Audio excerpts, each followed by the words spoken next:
Let's go, Big Orange. Tennessee fans, did you really think I forgot about you? Had a few of you reach out. Carter, when are you going to start producing more Vol content? Folks, we have got so much to get to based on what we've seen or what we really haven't seen so far during these first couple of fall practices. So, obviously, you see Nico in the background, Gaston Moore, who should be the top backup. I thought this was very interesting. They handed out a single-digit number to Ethan Davis. This is a redshirt tight end who really didn't play at all last year. You know, I felt Tennessee, their tight end connection was pretty fine. They missed some key throws, in particular to 87, whose name slips my mind. This is him right here.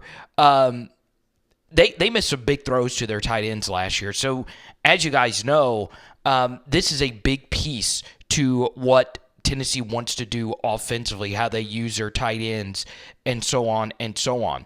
What's also been very interesting so far in Vols camp is who is going to be that top backup running back behind Dylan Sampson, who I'm expecting pretty big things from this next year. Let me know down below who you think that top backup RB will be next year. Nico, of course, I would say he's probably the same level of runner as a guy like Joe Milton, and obviously a better thrower. I don't think he has the same arm strength. That ball is a duck right there. But I do think Nico is an overall better quarterback. One thing that's going to be very interesting, though, and there's Davis right there wearing that new number 0, big tight end, is Nico is younger, right? One very undertold, interesting story this year in college football are the high volume of year 5 and year 6 players that are out there. And Nico, obviously a lot of pressure, a lot of investment into this young man going into year 2. He's going to be playing against a lot of adults, and obviously the Josh Heupel offense will help increase the overall upside and give him some good gimmies to really get him going. So I'm very interested to see how this is going to play out. Now, Tennessee defensively, I understand Tim Banks is a guy that has been in the crosshairs of, there's probably a game a year where Tim is just going to get slaughtered. Last year that was the Missouri game, and then the year before that you could make a very strong case, obviously the South Carolina game. But overall, I think Banks is a fine defensive coordinator. It's hard to be a DC with the pace that Tennessee plays. But, man, I do think this defense led by this man right here, James Pearce, who probably is someone you could take a flyer on right now as the number 1 overall pick in next year's NFL draft as an edge rusher in a weak QB class. Pearce has a lot of expectations going into this year. Can he get to that next level if he can, stay off the road speeding? Dude had an absolutely massive bowl game, so it's going to be very interesting to see how this plays out. But let me know how you guys feel about this Tennessee defense going into next year. I think this unit's actually going to be pretty solid. I think they do lose some key production. They lost some, DB pieces to the portal, one of which on the more experienced side, the young man from Oxford went back to Ole Miss. But a lot of those guys weren't really all that great.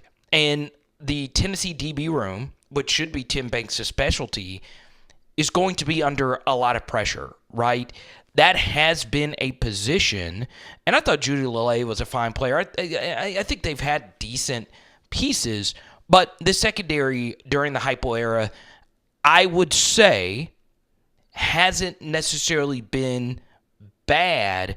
We get back to some more offensive clips here with Nico. Brew McCoy now wearing number 5. There was a lot of jersey number switch down to single digits. McCoy goes from 15 to 5. Squirrel White goes from 10 to 3. Their other freshman receiver, that was Squirrel right there, went from like 84 to 10. You just want to get that lowest digit possible. But speaking of single digits, it's going to be interesting to see what this offense looks like without Jalen Wright. We're talking about that backup running back battle. Is it going to be Selden? Is that the guy? Please let me know. That's the Tulane transfer right there. Harrell or Brazel, I keep getting those names confused. But, man, you can make a strong case that this Tennessee wide receiver room is slept on just a little bit, right? There's a lot of focus on Ole Miss's Trey Harris. LSU's Kyron Lacey's getting a lot of buzz. Even Barryon Brown from Kentucky. But Tennessee, very strong case. This could be the best wide receiver room in the SEC. So let me know what you guys think about that. Merklinger, could he beat out Gaston Moore as a top backup quarterback? I am not so sure about that. But really, that backup room at running back, there's Lewis right there. I think, and this might be a little too big of a step, and Vol Nation, please correct me if I'm wrong on this. I am thinking that Jalen Wright's going to be a little bit bigger of a loss. And it's not necessarily that I don't believe in this running back room. I just think even though Jalen Wright did play in the Heupel offense, which gives you favorable boxes and favorable head counts, I just think it's going to be something this year. They really need a backup running back to step up. So there's Lance right there, number 53. Obviously, this is probably the only player on the team, Tennessee fans, that I probably know a little bit more than quite a few of you, because obviously Lance played at LSU. I interviewed him while I was at LSU. He is going to be really good. There are some concerns, right, with, overall, I guess you could say start to finish, his technique can get a little off based on some of the games he played as a true freshman last year. But Lance Hurd, you're going to be very impressed with what he's going to bring this Tennessee offense. And look, this was a Vol offensive line that really, really struggled just one-on-one in pass pro. We saw it in the Missouri game, and it was very costly early in the game. They were just getting whipped in one-on-one situations where the guy lined up across from you was just whooping your tail, whether it was physicality or whether it was guile, speed, whatever the case may be. I do think this unit will be better. They had one of their tackles who wasn't really that good, quite frankly, transfer to another SEC school. I remember he was number 54. So I think that was some addition by subtraction. I think this O-line's going to be sneaky good. I really do think so. So, yeah, I'm very interested as well to see what this defensive line rotation is going to look like outside of Pearce. Can they continue to get good experience play on the interior of the defensive line, which has been, once again, another one of these things about the Tennessee defense. I don't think they've ever, under the Heupel era, just had a downright awful unit. I don't recall them being spectacular, really, in any unit. But, when you have an offensive coach and you've had such a high-powered offense as Tennessee has had during these first 3 years of Josh, you don't need the absolute best defense. So we'll see how this plays out. Now, this is one fascinating thing about the Tennessee Vols program that should somewhat excite you guys if you are a Vol fan. This team is relatively young. So what I'm doing now on Power Hour SEC is I'm actually going through and doing an audit on how many COVID year 5, year 6 kind of guys that are starting on each team. And I believe Tennessee doesn't have a year 6 guy on their 2 deep. Now, they have quite a few year 5s, and I know year 6 sounds crazy, but throughout the SEC, there are quite a few 2019 recruits that are still playing. So think about that. 2019, that was Joe Burrow National Championship year. That year of recruit, there are so many that are still out there. And Tennessee just doesn't have a whole lot of those. So you're going to get a lot of guys not only, getting better this year, but getting better for the future. So this is I'm not going to say it's young. There is quite a bit of experience, like we said, is in particular in that receiver room. But they're younger than some other teams, right? Arkansas is starting 4 year 6 guys. Tennessee is starting 0. And look at that, right on cue. There he is. I think he could be in for a sneaky good year, potentially moving into a starter's role. He might already be starting. I don't know. But 21, obviously a good player. Tennessee always has these big DTs that wear jersey numbers in the 20s. I freaking love it. There's another. So, yeah, I'm really, really, really excited to see this team this year. In many ways, they could be undervalued.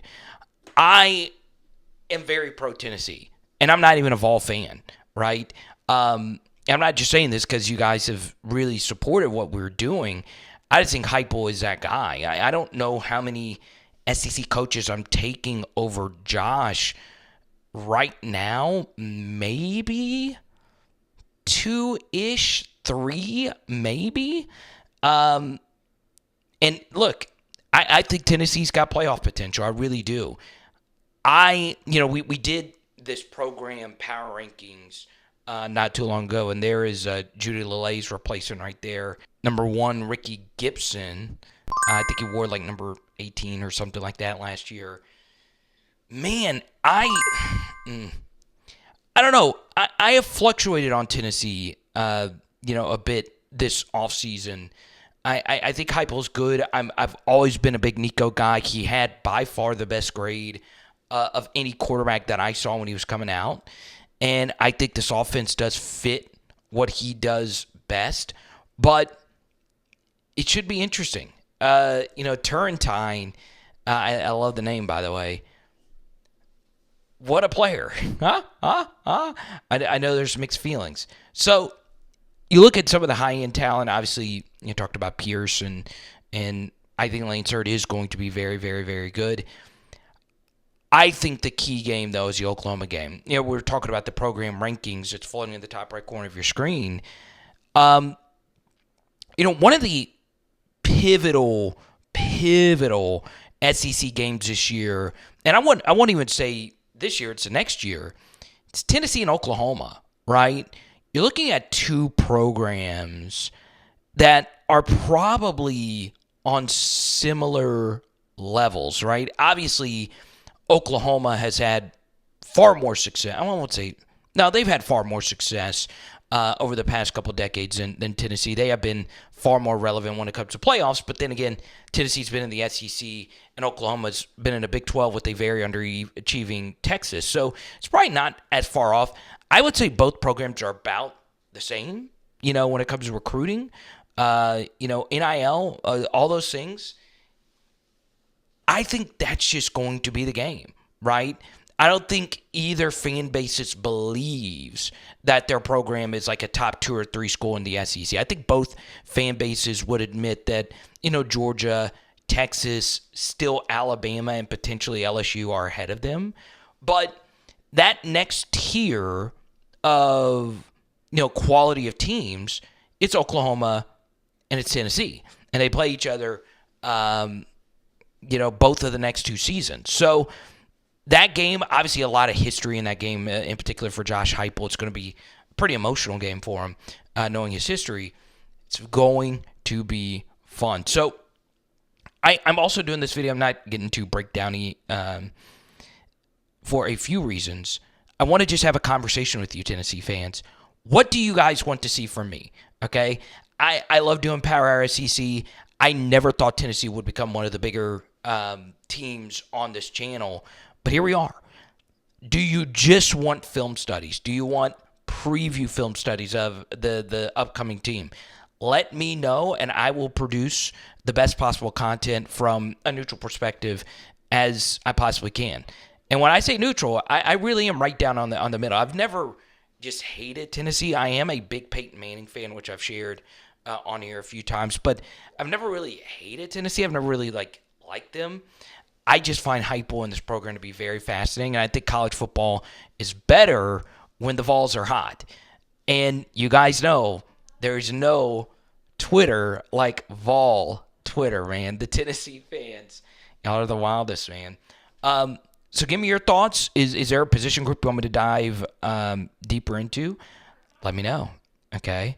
Let's go. The season's almost here, baby. It is. Power Hour SEC. Boom. And tonight, we are doing. Oh, we're getting a New York strip out. Let's go.